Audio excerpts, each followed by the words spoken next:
the number 5 overall pick, Devon Witherspoon out of Illinois. Not quite what I was expecting Seattle to do here. I don't know. What did you guys think Seattle was going to do? Because, we had the show on Monday last week, and I was like, I think they're just going to go with Jalen Carter because Will Anderson's likely gone at this overall spot. But, they went with a corner, I know that Houston traded back into the top 5. So 3 other quarterbacks no, I forgot what it went, but Anderson wasn't available and Carter was still available, and they went with the corner in Witherspoon. So, before we get to Witherspoon, what did you think was going to happen with that pick before that took place? I think you hit the nail on the head there. You mentioned Tariq Woolen, of course. And so I think that was one of the main reasons why the Witherspoon pickup was so, I guess, confusing for me, just because I didn't see them going with a corner either. So that was actually going to be my first question for you, is going to be how surprised were you, or like, what did you think they were going to go with? I mean, Seahawks are always known to go for the best player on the board, and I really do believe that Witherspoon was the best player on the board at that time. So I believe it was a good pick. I thought they were going to go with Carter as well, but I'm happy that they went with the corner that they did, because now we have a full defensive backfield. Yeah. So, as you said, I think they had their eyes on a couple of different guys that went before they were able to pick. So, like you said again, yes, Witherspoon in their eyes was the best option at that time. So, yeah, why not add a corner to their defense? Yeah, and you look at this Seattle team, and like last year, that pass defense was just bad. I mean, outside of Woolen, and in a few spots, they I think they were the team that got beat the most in terms of 20+ yard touchdowns in the NFL.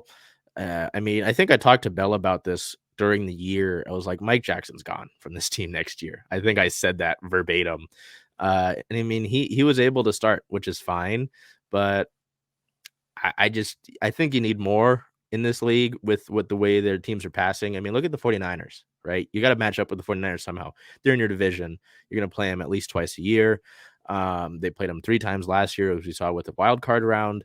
So you got to be ready for that in a way. And it's not, the NFL has been pass first for years now, right? So after I saw that, it made more sense. But yeah, I thought we were going to go with Jalen Carter. Seattle's obviously been known for taking, second chances on guys, right? You look at Deion Jordan, Josh Gordon, not meaning to rhyme. I'm very, very well. I'm 50% white, but I was like, okay, that's gonna do it. I mean, that's fine. You get a big guy up in the middle who's gonna try and prove himself. They said no. It's the highest they've ever taken a cornerback in the John Schneider. Yes. Pete Carroll era, rated as the best cornerback in this draft. And I'm okay with it, honestly. As reading up on him, Jim Thorpe Award finalist, so the athleticism is there, can help out in the run game as well. And it's nice to just have 2 good corners again. It's very, very hard to compare to the Legion of Boom era, just because that You was, said it. something that'll never come again. When you Yeah. had obviously Richard, but and before he killed somebody, Brandon Browner, Jeremy Lane was able to be serviceable. Byron Maxwell played well here before he got a bag with Philadelphia.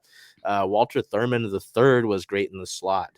You had a bunch of guys who would be able to. Jashawn Shedd played well, and now he's a coach with this team. You just haven't really you've had problems at the cornerback spot for a while now. And it was fun to have a guy like Sidney Jones, who was a UW guy. But yeah, I don't know. It just feels like you haven't had a good tandem in a while, and I'm more than happy to have that again. Would it been nice to have Carter? Yes. If Will Anderson was available here, I would have hoped you would have taken Will Anderson. But no, it was interesting because apparently Seattle never planned on trading this pick, was what I was reading that Carroll was saying. That was one of the options. I think we did a Twitter poll. I was like, do you think, and one of them was if they were going to trade out of it. And apparently they were interested in a few guys here. So, and I don't know if it would have been him, considering they had the 20th pick as well. But Pete Carroll did say they were extremely enamored with Anthony Richardson. So that's It's fun, I guess, and we can talk about that later, if the possibility of a quarterback, because when you look at needs on the ESPN slot, Seattle filled all 5 of them except for quarterback, which we'll talk about I that. wouldn't But say yeah, you really need that necessarily no, right now. no, Yeah. yeah, and we'll look at that. But yeah, I was fine with that. But I don't know. And any other thoughts on Witherspoon and the idea of adding that corner? Because again, past first league, another year of Mike Jackson potentially. I don't know. What did you guys think about that? And just any other input on the Witherspoon? You mentioned the Legion of Boom, and I was just kind of wondering if they were trying to rebuild. I guess you can't really replicate it, but almost like a shell of what that used to be. And just like you said, with Mike Jackson not being there, we do have Kobe Bryant as another option in that corner Yep. position. So, yeah, I think they're just trying to build a great defensive end. And so I like the pick. Yeah, most definitely. So I seen them re-signing Drew Lock in the free agency. So I thought the quarterback position was pretty locked in with the combination or duo of the two of them that we have. So seeing that they went defense first was I felt like a need, and knowing Yeah. that they had a 20th pick to potentially get some good offense Which they did. was very promising. Yeah, that's a good point. Yeah. So I think I'm just looking forward to seeing that W and W connection and what they can do on the field together. Yeah, and it's interesting you say that, right? Because we obviously are talking about the corners, but also in the safety department, hoping to get Jamal Adams back and be healthy for a Right. year. Quandre Diggs again and again has been pretty solid. I think he was pretty good with near top of the league, and no, not near top, but he still was a ball hawk.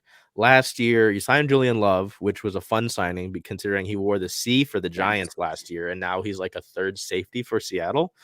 Like you mentioned, Kobe Bryant, that's a name that I kind of forget about, but he did deal with an injury. So, you've got some young corners to help out with those safeties there. So it's going to be fun there.